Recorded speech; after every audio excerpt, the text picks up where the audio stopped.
Acts 2, 1-13, followed by verses 14 to 21, says, When the day of Pentecost came, they were all together in one place. Suddenly a sound like the blowing of a violent wind came from heaven and filled the whole house where they were sitting.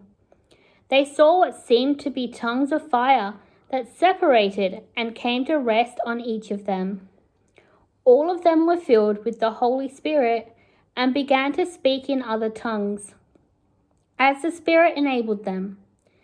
Now, there were, staying in Jerusalem, God-fearing Jews from every nation under heaven. When they heard this sound, a crowd came together in bewilderment, because each one heard their own language being spoken. Utterly amazed, they asked, Aren't all these who are speaking Galileans? Then how is it that each of us hears them in our native language? Parthians, Medes, Elamites, residents of Mesopotamia, Judea and Cappadocia, Pontus and Asia, Phrygia and Pamphylia, Egypt and the parts of Libya near Cyrene, visitors from Rome, both Jews and converts to Judaism, Cretans and Arabs.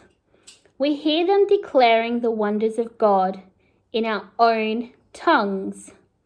Amazed and perplexed, they asked one another, What does this mean? Some, however, made fun of them and said, They have had too much wine. Then Peter stood up with the 11, raised his voice and addressed the crowd. Fellow Jews and all of you who live in Jerusalem, let me please explain this to you. Listen carefully to what I have said. These people are not drunk, as you suppose. It's only 9 in the morning. No, this is what was spoken by the prophet Joel. In the last days, God says, I will pour out my spirit on all people. Your sons and daughters will prophesy.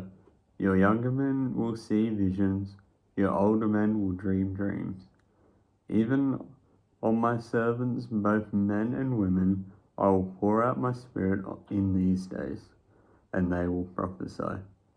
I will show wonders in the heavens above and signs on the earth below. Blood and fire will billow of smokes. The sun will turn into darkness and the moon to blood, before the coming of the great and glorious day of the Lord. Everyone who calls on the name of the Lord will be saved.